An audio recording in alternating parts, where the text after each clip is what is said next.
दोस्तों, आप सभी लोगों को नमस्कार। और मैं अपने परिवार में आपका भी स्वागत करता हूं। और आज मैं आप लोगों की मुलाकात अपने गांव के एक भूतपूर्व सम्मानित अध्यापक श्री राम गुप्ता जी से करवाऊंगा, जिन्होंने अपने जीवन में बहुत सारे लोगों को अच्छी शिक्षा दी, बहुत सारे लोगों के जीवन को संवारा है और हर तरह से अपने जीवन में इन्होंने लोगों को खुशियों से भरा है। तो इस संबंध में आज मुलाकात में हम आप इनसे चर्चा करते हैं। तो सबसे पहले मैं आपसे ये जानना चाह रहा हूँ, अपने बचपन के बारे में बताएं। और सबसे पहला मेरा प्रश्न ये है, आप बताएं कि आपके माता पिता का क्या नाम था, माने जिनके घर आप पैदा हुए, उन मम्मी का, पापा का, मतलब हम लोगों के संदर्भ में। माता पिता का नाम, माता का नाम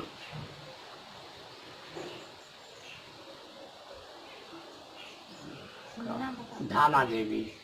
आपने बताया कि आपकी माताजी का नाम धाना देवी था और पिताजी का क्या नाम था? श्री बनारसी राम। श्री बनारसी राम, बहुत अच्छा। श्री बनारसी राम। तो जब आप पैदा हुए उस समय आपके घर का माहौल क्या था? घर में माने किस तरह के संसाधन थे, या माने किस तरह से रोजी रोटी चलती थी गाँव परिवार की? जिस समय जन्म लिया ना, उस समय माने दुकानदारी भी थी। अच्छा। और कोल्हू वाला काम था, तेल पेरना। माने दुकानदारी और कोल्हू वाला काम चलता? दोनों अस्थायी काम था। इसके बाद माने कुछ सामान खरीदना बेचना में। तो माने मार्केट आप लोग नंदगंज वगैरह से किया करते थे?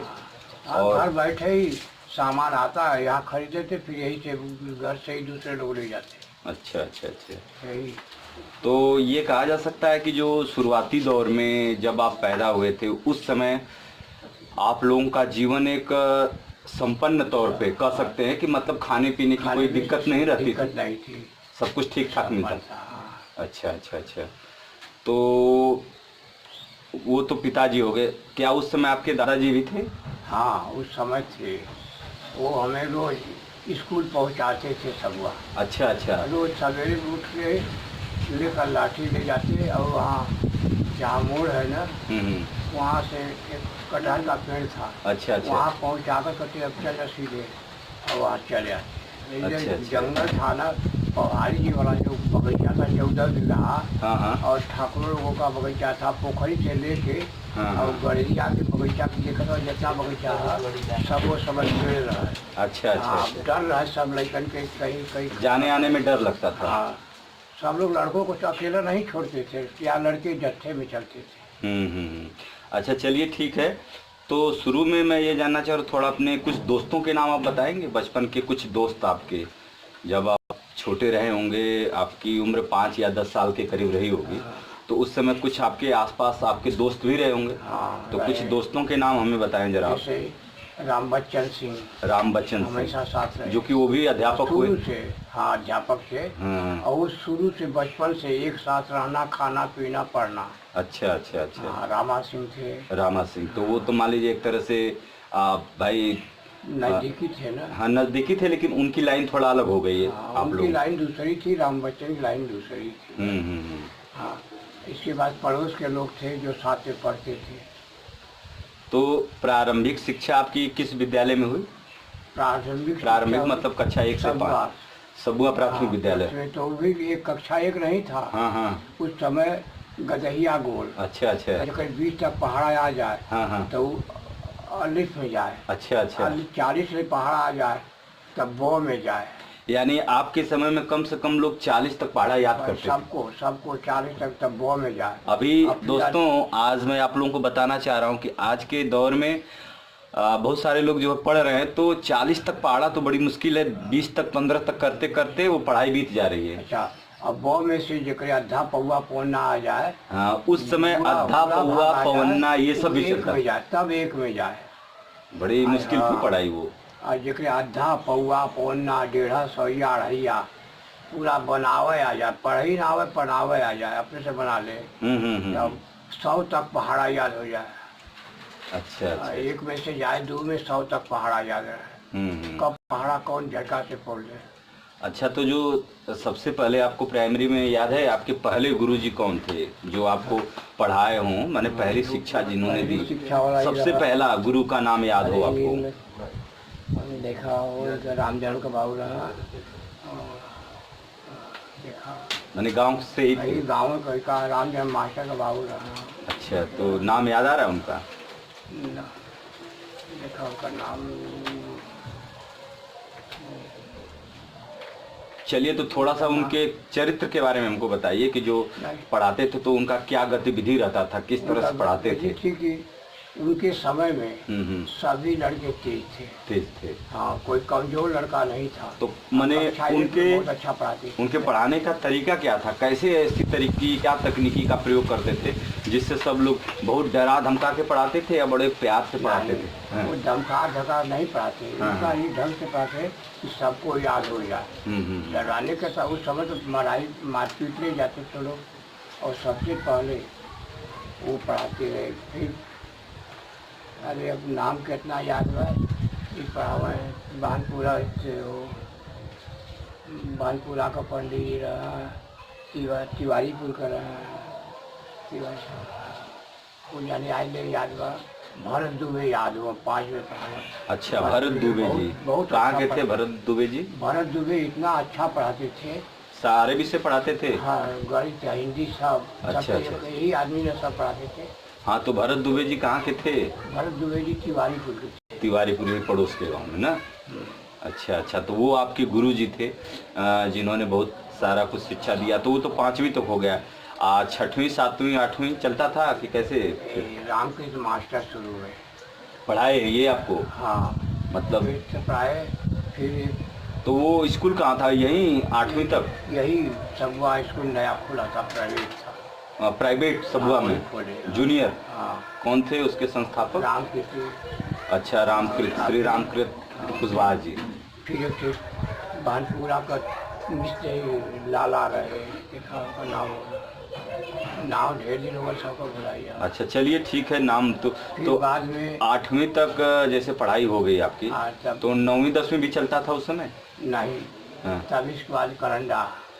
8वीं के बाद? हाँ। तो करंडा में करंडा के बाद 9 10 करंडा? 9 10 11 12 करंडा। करंडा इंटर कॉलेज में? अच्छा अच्छा, तो वहाँ उस समय भी साइंस और आर्ट होता था? हाँ, आर्ट था, साइंस के कम लगे, साइंस नहीं था। अच्छा, कॉमर्स था बस। कॉमर्स और आर्ट? तो आपने क्या चुना था, आर्ट्स चुना था या कॉमर्स? नहीं, आर्ट ही चुने थे। आर्ट। तो उस समय मैंने आर्ट में गणित नहीं रहा करती थी कि थी गणित भी आर्ट में? हाँ, तो उस समय अवधेश सिंह थे, अंग्रेजी पढ़ाते थे। अच्छा अच्छा, ये अवधेश सिंह जी, ये कहाँ के हैं? सबुआ के अवधेश सिंह जी, जो आगे चल के कुछ बने भी थे ना, विधायक थे क्या वो? हाँ, वही विधायक थे, बाद में वही विधायक बने, शिक्षक से विधायक का पद पाया उन्होंने, सेवा। तो मान लीजिए कि इंटर वहाँ आपने कर लिया, तो इंटर के बाद जैसे ये जब मान लीजिए आपने इंटर कर लिया और साथ में करते हुए परिवार में भी आपको सहयोग किया करते थे लोगों, जैसे आपका मैंने घरेलू बिजनेस व्यवसाय में सहयोग करते थे पिताजी का, कुछ जो भी करने लायक होता था वो करते थे आप ना? तो जब मान लीजिए इंटर कर लिया आपने, इंटर के बाद तो ये बताइए मुझे कि पहले आपकी नौकरी लगी कि पहले शादी? ट्रेनिंग किए। नहीं, तो जैसे इंटर के बाद ट्रेनिंग। हाँ। तो आपने मैंने इंटर होने के बाद आपने ये सोचा कि मुझे अब टीचर बनना है या कुछ और सपना था? क्या सपना था? सपना था कि सेक्रेटरी के लिए। अच्छा अच्छा, आप सोच रहे थे कि सेक्रेटरी बने? लेकिन नहीं हुआ। उसमें नहीं हो पाया। तब यह गए बनारस वही चुनाव हुआ और उसमें हो गए। तो उसमें जैसे बीटीसी के लिए क्या होता था, मेरिट वगैरह पे होता था या कंपटीशन होता था, परीक्षाएं होती थी, क्या होता? नहीं, उसमें जवाब पूछते थे, जो जवाब अंग्रेजी में देता था वही रखा जाता था। यानी कि एक तरह से मौखिक इंटरव्यू परीक्षा की तरह होता था ना? मौखिक इंटरव्यू, वो भी अंग्रेजी में। अगर जवाब दिया तो नहीं तो बस तुरंत दिए। कई 100 लड़के थे ना। अच्छा अच्छा, मैंने सबको एक उस समय ये दौर था कि कई जिले के लड़के आते थे, सबको एक जगह इकट्ठा करके बारी बारी से इंटरव्यू जैसा पाँच पाँच की संख्या लेकर के बात करते थे? अब बात करके पूछे, जो बता दिया उसका ओके कर दिए, जो नहीं बता पाया उसको बात कर दिया। अच्छा, तो माने इस तरह से बीटीसी। तो बीटीसी की आपकी ट्रेनिंग कहाँ हुई? वही बनारस सारनाथ। अच्छा, बनारस सारनाथ। सारनाथ में तो डाइट आज भी है, आज भी बनारस सारनाथ में डाइट है, आज भी है। तो वहाँ आपने ट्रेनिंग किया बनारस सारनाथ में। तो जैसे मान लीजिए ट्रेनिंग कितने दिनों की थी आपकी? 2 वर्ष। 2 वर्ष का बीटीसी था। बीटीसी आज भी 2 वर्ष का चलता है, बीटीसी आज भी है। और थोड़ा ये बताएं हमें, जैसे कि किस साल में, कौन सा सन था जब आपने बीटीसी में एडमिशन लिया? सन 61 में। 1961 का दौर था ना? 61 में नाम लिया, 61-62 में परीक्षा हो गई। अच्छा, फिर 62 में रखकर 63 में दूसरी परीक्षा हो गई। अच्छा अच्छा, 2 साल। 61-62 फिर 62-63। हाँ। 61-62 सत्र था, फिर 62-63 हाँ, उसी समय साहित्य रत्न की है। अच्छा, साहित्य रत्न भी आपने किया है। हाँ। तो साहित्य रत्न में क्या, कैसी पढ़ाई होती है? साहित्य रत्न में वही किताब थी, अपने से पढ़ना था। और परीक्षा कहाँ होती? परीक्षा होती वही सारनाथ, वही महाबोधि इंटर कॉलेज। अच्छा अच्छा अच्छा, महाबोधि भी अभी भी है? हाँ। महाबोधि इंटर कॉलेज हमको लगता है मंदिर के सामने अगल बगल कहीं है, वो हम देख रहे हैं। हाँ। नहीं नहीं, लग रहा है चौराहे के पास में है। चौराहा है, चौराहा की साइड में मंदिर है यार, इधर जा रहा, इधर लंका का मंदिर है। सामने मंदिर लंका का, लंका का नहीं, यहाँ चीन का। और इधर लंका का मंदिर है। सही कह रहे हैं।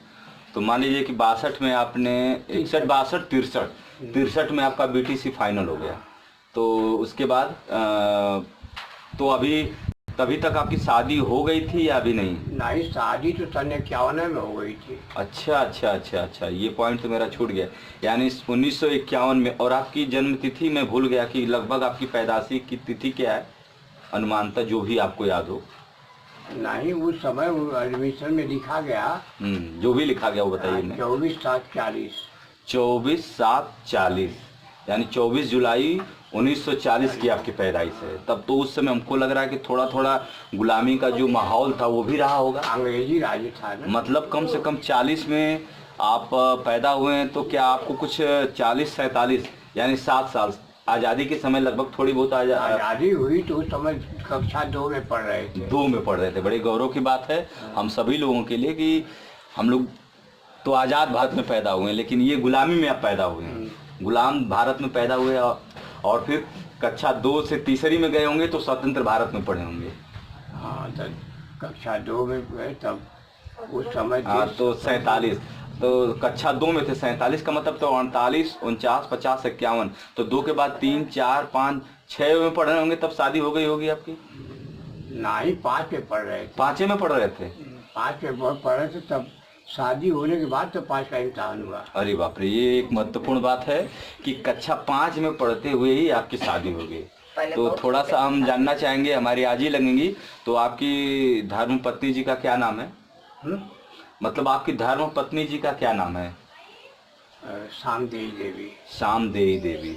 देखे हैं हम भी उनको, बहुत अच्छे से देखे समझे हैं, लेकिन मतलब अब उतना उस समय हमारे पास होश भी नहीं था अच्छे से कि उनको समझें, लेकिन देखे थे हम। तो वो आपकी माता जी हैं, उनको भी मैंने देखा है, यहाँ पे बैठा करती थी, पतली सी थी और लंबी सी थी, पतली थी, और मतलब थोड़ा सा मतलब हमको लग रहा था गुस्सैल प्रवृत्ति की रहती थी, मतलब थोड़ा हम लोग हरकत कुछ करते थे तो गुस्सा आ जाती थी। हाँ, तब बुढ़ापा में चिड़चिड़ापन हो, आदमी के मन का ना हुई। हाँ हाँ, बात में चिड़चिड़ापन हुई। हाँ, तो वो तो उनके वो बात है। लेकिन मैंने कुल मिला के कक्षा 5वीं से पहले ही आपकी शादी भी हो गई। तो मैंने शादी के बाद तो फिर गौना भी हुआ होगा कुछ समय बाद? हाँ, सन 55 में। 55 में, मैंने 51 के बाद 52, 53, 54, 55 में। 55 में, चलिए ये तो हो गया। मैंने तब भी उसके बाद आपने अपनी पढ़ाई को जारी रखा और करते हुए 55 से लेके 60, 63 में बीटीसी कंप्लीट किया आपने। तो 63 में बीटीसी कंप्लीट होता है, उसके बाद फिर मैंने ज्वाइनिंग वगैरह के संबंध में प्राइवेट स्कूल था, जो हाई स्कूल सब हुआ, वहीं अध्यापक बने। तो उसके बाद जैसे बीटीसी करने के बाद क्या डायरेक्ट आप लोगों की नियुक्ति होती थी या फिर आपको फिर परीक्षा देना होता था? कहाँ से? कुछ नहीं है, सीधे रख लिए गए। मैंने वहाँ से आप प्रमाण पत्र लाए होंगे, फिर तो जिले पे आवेदन करना पड़ा होगा ना? नहीं, हाँ प्राइवेट स्कूल था। हाँ हाँ। यही अवधेश नारायण सिंह मैम थे, वही रख लिए। अच्छा अच्छा अच्छा अच्छा। इसके बाद तब सरकारी स्कूल में गए सन 64 में गए, जो प्राइमरी स्कूल गोसंदेपुर। अच्छा, मैंने कहने का मतलब कि ये सबुआ में आप प्राइवेट पढ़ा रहे थे, हाँ, तो आपकी 63 में गए गोसंदेपुर। अच्छा 63 में ही पास होते हैं, 63 में आके यहाँ प्राइवेट पढ़ाते हैं, और 63 में ही गोसंदेपुर आपकी परमानेंट गवर्नमेंट जॉब के रूप में नियुक्ति हो जाती है गोसंदेपुर प्राइमरी स्कूल में। हाँ। अच्छा, गोसंदेपुर प्राइमरी स्कूल में आपकी ज्वाइनिंग होती है, तो उस समय हेडमास्टर कौन थे आपके जिन्होंने आपको ज्वाइन कराया था? पंडित नाम सबका। अच्छा चलिए, पंडित जी थे कोई। तो हमको ये बताइए कि आपकी पहली सैलरी क्या थी, कितने रुपए सैलरी मिली आपको पहली? 70 रुपया। 70 रुपये। दोस्तों, आज का दौर है, आज हम लोग 2021 में हैं, और एक समय था 1963। तो 1963 में प्राइमरी अध्यापक को ओनली 70 रुपये, आप समझ सकते हैं। अगर आज के दौर में 70 रुपये लेके जाएंगे तो शायद आपका पूरा अच्छे से नाश्ता भी नहीं हो सकता। लेकिन 1963 में हमारे आदरणीय सर हैं जो कि अध्यापक के रूप में काम करना शुरू किया, तो केवल 70 रुपये आपको सैलरी के रूप में मिली। अरे उस समय पहली सैलरी। जो पढ़ाते थे लोग, मिडिल स्कूल में सबसे अच्छा पढ़ाने वाले थे, जिले में सबसे अधिक तनख्वाह उनकी 17 रुपया थी। 17 रुपया। 17 रुपये क्या पर डे? हमसे बहुत पहले वो जो हेडमास्टर थे मिडिल स्कूल करंडा के, हाँ, वो जिले में सबसे अधिक पाते थे 17 रुपया।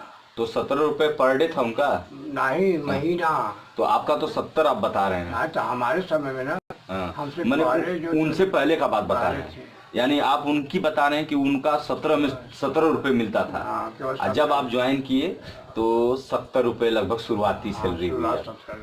70 रुपया हुआ। तो मान लीजिए पहला आपका रहा गोसंदेपुर, आपने तो गोसंदेपुर आप कितने दिन लगभग पढ़ाए? 4 महीना। बस केवल 4 महीना। गए सौरम। तो उसके बाद आपने ट्रांसफर करवा लिया अपना सौरम। वो डिप्टी साहब। तो सौरम डिप्टी साहब के माध्यम से। हाँ। तो सौरम और वो गोसंदेपुर दोनों तो करंडे ब्लॉक में है। हाँ, एक ही आपके डिप्टी साहब रहे होंगे। हाँ। तो उन्होंने आपको सौरम कर दिया, सौरम प्राथमिक विद्यालय सौरम। तो प्राथमिक विद्यालय सौरम में आपने कितने दिन तक शिक्षण कार्य किया? सौरम में रहे 28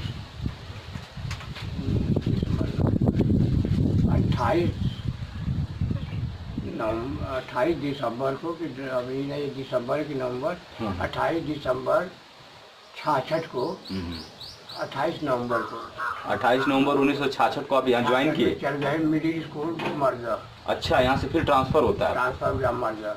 28 नवंबर 1966 को आपका ट्रांसफर हो गया नवंबर। तो क्या प्रमोशन के रूप में या फिर अभी? प्रमोशन के रूप में। प्रमोशन मतलब प्रमोशन हेडमास्टर के तौर पे? नहीं, सहायक मिडिल स्कूल में। मिडिल जूनियर में सहायक के तौर पे आप 1966 में 66 में मर्दा गए आप। तो मर्दा में कौन से गांव स्कूल पर प्राथमिक विद्यालय?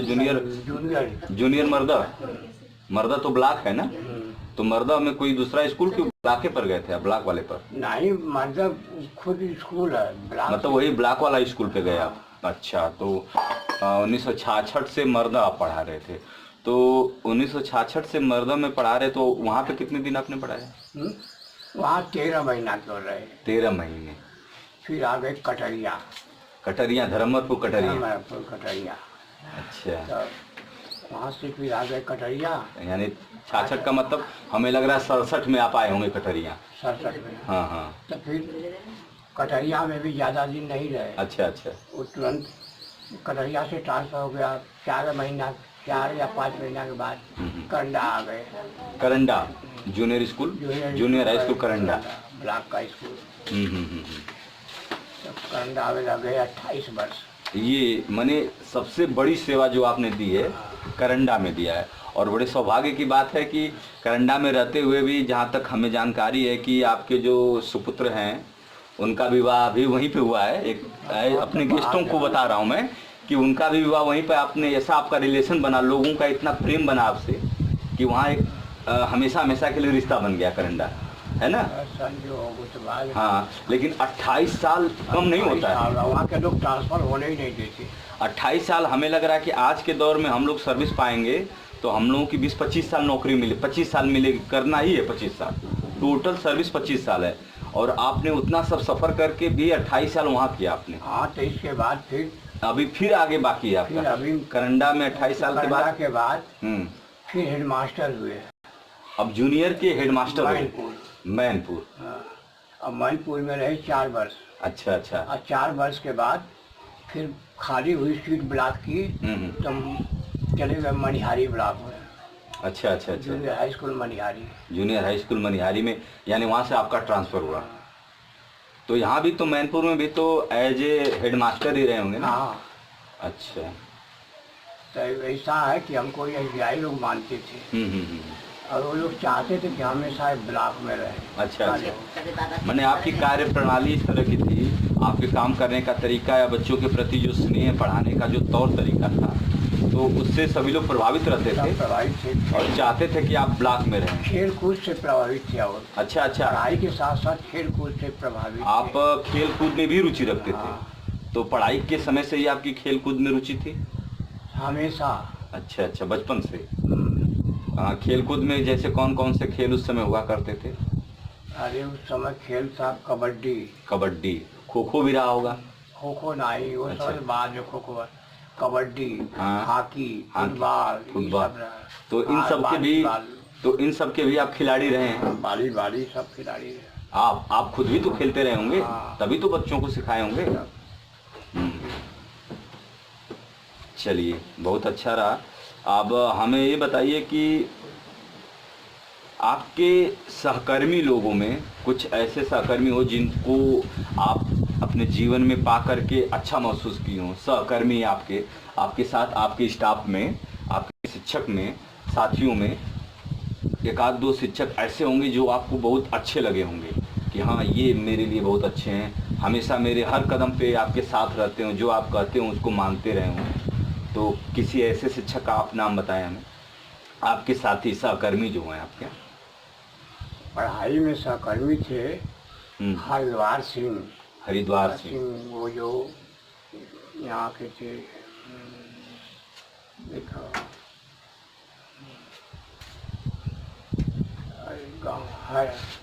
गंगा का नाम बोला जाता, वो थे वहाँ के जहाँ मतलब करंडे ब्लॉक के थे? नहीं, मर्दा ब्लॉक के थे। अच्छा, मर्दा ब्लॉक के थे। और किस विद्यालय पर आप लोगों की मुलाकात हुई? उनसे मुलाकात हुई वही जूनियर हाई स्कूल मर्दा। और उनसे मित्रता भी होगी गहरी वहाँ पे आपकी? अब सब लोग मानते थे सब। अच्छा अच्छा।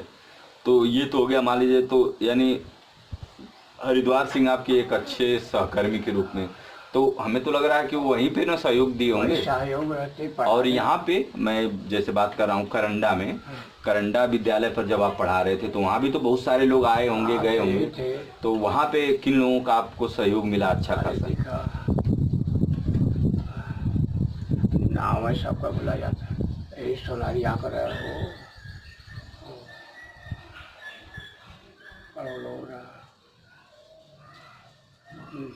अच्छा, चलिए, उनका नाम नहीं याद आ रहा। अब हम आपके सहकर्मियों के बाद हम आपके कुछ विद्यार्थियों के बारे में बात करना चाह रहे हैं कि जब आप पढ़ा रहे थे तो कुछ विद्यार्थी आपको बहुत प्रिय रहे होंगे, बहुत अच्छे लगे रहे होंगे, उनका काम, उनका पढ़ने का तरीका या फिर उनका आपके प्रति व्यवहार बहुत अच्छा लग रहा होगा। तो कुछ अपने प्रिय विद्यार्थियों के नाम हमको बताइए जो आपको प्रिय हों। हाँ, तो नाम इतना याद हुआ, अब कितना इतना अच्छा रहा सब। एक थे रजिस्ट्रार हो गए। अच्छा, आपके पढ़ाए हुए विद्यार्थियों में एक रजिस्ट्रार हो गए, बाद में आपको पता चला? हाँ, कई तो ओसीआर और डॉक्टर हुए। ओसीआर और डॉक्टर भी हो गए आपके पढ़ाए हुए बच्चे? हीरा कुशवाहा डॉक्टर हुआ, एमबीबीएस डॉक्टर, सरकारी एमबीबीएस। अच्छा अच्छा अच्छा। मामला। और उसके बाद और एक लड़का है, वह अमेरिका गया। आपका पढ़ाया हुआ? हमारा पढ़ा, कहाँ उनको पढ़ाए थे आप? करंडा। करंडा में। तो करंडा से पढ़ करके आपके माध्यम से और आगे बढ़े और फिर बागे वो चल के अमेरिका चला चले गए। गया। चलिए, तो मैंने आपसे पढ़े हुए बच्चे बहुत सारे जो है कि आगे बढ़े, हर क्षेत्र में गए हैं लोग। अब मैं थोड़ा सा और अब बातों को और आगे बढ़ा रहा हूँ, और हमको अब बताइए कि इस दौरान जैसे कि ये तो मैं आपके बस कैरियर के बारे में बात कर रहा था कि आपने पढ़ाया, अपनी नौकरी के दौरान अपने परिवार के प्रति आप कैसे अपनी जिम्मेदारियों को निभाते थे? परिवार के प्रति कब समय दे पाते थे? अब परिवार में समय क्या, वही रात को आते घर पर तो वही परिवार का समय था बस। दिन भर तो स्कूल में थे, 6 बजे सुबह से लेकर 5 बजे शाम तक केवल स्कूल में थे। पूरे समर्पण के साथ स्कूल में रहते थे। अच्छा, एक लाइन में थोड़ा सा रिवर्स करना चाहूँगा, जब पढ़ाई हो रही थी तो आपके पढ़ने का क्या तरीका था? कैसे आप पढ़ते थे? जब आप पढ़ रहे थे तो आप किस तरीके से पढ़ते थे? जब पढ़ रहे थे तो क्या आपको बिजली के बल्ब वगैरह मिलते थे? कुछ नहीं। कैसे उस समय कुछ था नहीं, एक सीधा सा लालटेन थी। लालटेन के बजाय या दीपक के बजाय दूसरा कुछ नहीं था। बस लालटेन है या दीपक जला लिए, दिया जला लिए, मिट्टी के तेल वगैरह से जो जलता है, और उससे आप पढ़ते थे। तो पढ़ने में क्या टाइमिंग रखते थे? शाम को भी पढ़ते होंगे, सुबह भी जल्दी जग के पढ़ना रहता होगा? हाँ, रात में शाम 10 बजे तक, और सुबह 3 बजे 4 बजे से लेके सुबह तक 3 बजे जग जाते थे, 3 या 4 बजे जग करके और पढ़ना होता था ना? वो समय दूसरा था ना। अब आजकल लोग कहाँ पाते, खाली टीवी देख के जाते। हाँ। अच्छा, उस समय जब पढ़ाई आप ठीक चली तो क्या उस समय तो टीवी के दौर नहीं रहे होंगे? नहीं रहा। अगर कहीं रहा भी खेल कूद तो आज लोगों में उसमें रुचि नहीं थी। नहीं, जैसे मैं बात कर रहा हूँ तो कि जब आप पढ़ रहे होंगे तो हमें अनुमान लग रहा है कि 40 में है, तो हमको लग रहा है 45, 46, 47 का आपका बचपन रहा होगा। तो उस दौर में टेलीविजन एकदम नहीं था, टीवी नहीं। तो आप लोगों के मनोरंजन का साधन क्या था? बस खेलकूद? केवल खेलकूद, या फिर वो दादाजी हैं या पिताजी हैं, लोग कहानियां वगैरह सुनाते रहे होंगे? कुछ नहीं, सब खाली सीधे सीधे पढ़ाई सबके रहे। सीधा साधा सबके रहे कि समय से पढ़ा। अच्छा। सबके रहे कि नौकरी करा। मैंने आदमी की रुचि पहले से रहा, और वही समय से हमारे गांव में सबसे ज्यादा नौकरी करने वाला हुआ है। नहीं, वो तो देखते हैं कि जैसे मैं एक उदाहरण के तौर पे देख रहा हूँ कि विश्रामपुर गांव में अध्यापकों की एक बहुत बड़ी फौज है। एक तरह से देखा जाए तो पुराने समय में, नए दौर में तो कम अध्यापक हो रहे हैं, एक आर्मी में, नौसेना, मतलब सेना में जाने वाले लोग हैं। लेकिन जब आप लोगों का दौर रहा होगा तो उस दौरान अध्यापक ज्यादा होते थे लोग। और अब हमें लग रहा था कि इस पूरे ग्राम सभा का एक तरह से गुरु कह लीजिए विश्रामपुर को, एक तरह से गुरु है। थोड़ा बहुत अवधेश मास्टर साहब जो थे वहाँ के, वो कुछ शिक्षण कार्य करते थे, लेकिन ज्यादातर आप लोगों का सहयोग रहा ना यहाँ का। तो और मान लीजिए कि कभी कभी ऐसा भी वक्त आता होगा कि किसी दिन आपको खाना नहीं मिला हो और आप बिना खाए स्कूल गए हो? ऐसा तो वह युग था। उन युग में अगर किसी को खाना न बन पाया तो चल दिया, ही नहीं कि खाना बनेगा तभी जाएंगे। हाँ, ये दौर था। और ये चीज़ मैं कह रहा था कि मतलब अक्सर मैं सुनता हूँ कि पहले लोगों के पास माने पाँव में पहनने के चप्पल भी नहीं हुआ करते थे, कभी लोग संकोच नहीं करते थे, चले जाते थे। आज के दौर में अगर बच्चे ने कुछ मांग दिया कि मेरे पास अच्छी पैंट नहीं है, अच्छे शर्ट नहीं है, मैं स्कूल नहीं जाऊँगा, मेरे पास बैग नहीं है, तो नहीं जाते हैं स्कूल। लेकिन एक दौर आप लोगों का रहा होगा कि वो करंडा आप जाते थे तो साइकिल से जाते थे, पैदल सब लोग। सोचिए, लगभग करंडा हमको लग रहा है कि 4-8 किलोमीटर तो होगा ही। नहीं, ऐसे सीधे तो 3 किलोमीटर। 3 किलोमीटर घूम के 8 किलोमीटर। तो मान लीजिए आप लोग पैदल जाते हो तो 3 नहीं तो 4 किलोमीटर तो पड़ ही जाता होगा ना। तो 4 किलोमीटर जाना, 4 किलोमीटर आना पैदल। उस समय उस तरह से आपने पढ़ाई की? हम लोगों ने सबकी थी वही, सभी लोगों की बात। जमानिया घाट से पैदल लेके आऊँ करंडा। अच्छा। देवचंदपुर से पैदल आऊँ पढ़ के जा। अच्छा, देवचंदपुर से भी आकर के पढ़ते थे लोग, और उधर जमनिया घाट से आते थे करंडा पढ़ने के लिए। बीच में स्कूल कहाँ था? और स्कूल भी नहीं था उस समय, करीब 1947 की बात कर रहे हैं, 48 की बात। उस समय करंडा ही अरे शिक्षा। 60 की बात कर रहे थे, कहीं स्कूल नहीं था। 60 तक आपके जानने में। चलिए, अब हम थोड़ा सा फिर आपकी सर्विस की तरफ आते हैं। और मैं कहूँ कि जैसे नौकरी करते समय आपने अपने परिवार के लिए भी तो बहुत कुछ बनाया होगा ना। जैसे मैं कहूँ कि मकान वगैरह बनाना, ये तो हर कोई करता है जॉब में, नहीं। ये तो करता है। अरे जब सब जमीन अपने हाथ से खरीदा, मतलब आपके परिवार की पुश्तैनी कोई फील्ड खेत मतलब नहीं था उस कुछ तरह नहीं था। का। जो कुछ भी आज है, हाँ, जो था, वो सारी चीजें वो आप अपने हाथ से बनाया। अपने कर्म से, अपने बलबूते आपने तैयार किया था अपने परिवार के लिए। चलिए, हम सभी लोगों के लिए मित्रों बहुत ही प्रेरणादायक हैं आप, कि इस जीवन में कैसे संघर्ष किया जाता है और कैसे आगे बढ़ा जाता है। वो सारी चीज़ें आपके जीवन से हम लोगों को सीखने को मिल रही है। और मैं आप सभी लोगों से ये कहना चाह रहा हूँ कि आप लोग बहुत सारे वीडियोस देखते रहते हैं, लेकिन हमारे आसपास, हमारे गांव, हमारे परिवेश में भी कुछ ऐसी शख्सियत हैं, ऐसे लोग हैं जिनसे हमको बहुत कुछ सीखने को मिलेगा और जिससे हम सीख करके अपने जीवन में उतार सकते हैं और उसका अनुसरण करके हम भी अपने जीवन में बहुत कुछ बन सकते हैं। तो उसी क्रम में ये मेरा पहला प्रयास था। और मास्टर साहब के यहाँ मैं आज मिला हूँ, उनसे बहुत सारी बातें, कुछ बातें मिली, अभी बहुत कुछ होगी अंदर। इसी संबंध में एक बार मुझे याद आ रहा है, बचपन में आप हमको एक बार बता रहे थे कि कभी जंगल उंगल में भी आप लोगों को बीच बीच में जाना रहता था क्या, ट्रेनिंग वोनिंग के समय में। हाँ। तो एक बार हमें लग रहा है, पता न सच है कि क्या है, लेकिन जैसे बता रहे थे कि कहीं खाना वाना बना रहे थे आप, अजगर वगैरह की कोई ऐसी घटना ऐसी हुई थी क्या? नहीं, ऐसा हाँ कि जब स्काउटिंग चलती थी, हाँ हाँ हाँ हाँ। तो स्काउटिंग में जा करके नापदान साफ करना ही करना, खाना कहीं बनाना, घूमना, ये सब चीजें हाँ। हुआ करती थी। हाँ। तो मैंने, आप स्काउट भी उसी समय करते थे आप लोग बचपन से ना? सबसे ज्यादा स्काउटिंग में जाना। अच्छा अच्छा। अब वैसे भी आप स्पोर्ट्स के स्टूडेंट थे, मतलब खिलाड़ी थे, तो खिलाड़ी लोगों को की तो बॉडी ऐसे ही बिल्कुल फिट होती है। तो चाहे स्काउट हो, चाहे कोई दूसरा काम हो, आलस नाम का तो कोई चीज़ रहता नहीं शरीर में। तो एकदम फिटनेस के साथ आप हमेशा आगे बढ़ते रहें। चलिए, अब हम सीधे सीधे आपसे ये प्रश्न पूछना चाह रहे हैं कि मान लीजिए आप मनिहारी ब्लॉक में चले गए, अब वहाँ से फिर आप रिटायरमेंट आपका कब होता है? वही हुआ, मनिहारी ब्लॉक। मनिहारी से लंच हुआ। अच्छा अच्छा, तो वो कब? 30 जून 2001 में। 30 जून 2001 में आप रिटायर हुए, ठीक है। तो आपको क्या याद है कि आपकी पहली सैलरी, मैंने बात की थी कि 70 रुपये थे। अब जब आप रिटायर हुए तो आपकी एक मिनिमम कुछ आपकी सैलरी का याद है कुछ? 11,500। 11,500। 11,500 पे आप रिटायर हो जाते हैं। सोच लीजिए, आज प्राइमरी में जो लोग भी जॉब शुरू कर रहे हैं उनकी सैलरी कम से कम 40,000 है। 40,000 से शुरू हो रहा है, कम से कम 40,000 से शुरू हो रही है। और आपने शुरू किया 70 रुपए से, और 11,000, 11,500 पे आपकी सर्विस क्लोज हो गई। बस इतना रहा कि पेंशन वगैरह थोड़ा आपको मिलता रहा होगा, उससे जीविका आपकी चलती है, अच्छी बात है।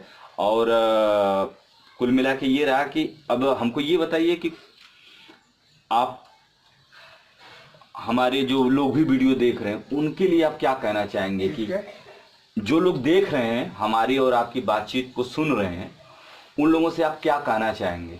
क्या कहेंगे उनसे? अरे कुछ तो कहिए, क्या शिक्षा देना चाहेंगे, क्या सलाह देना चाहेंगे? सलाह यही देंगे कि हमेशा समय का ध्यान रखें। समय का ध्यान। हाँ, समय की पाबंदी बहुत जरूरी है, और अपना काम जो है वो समय से करना, तब अधिकारी हमेशा ध्यान रखते हैं।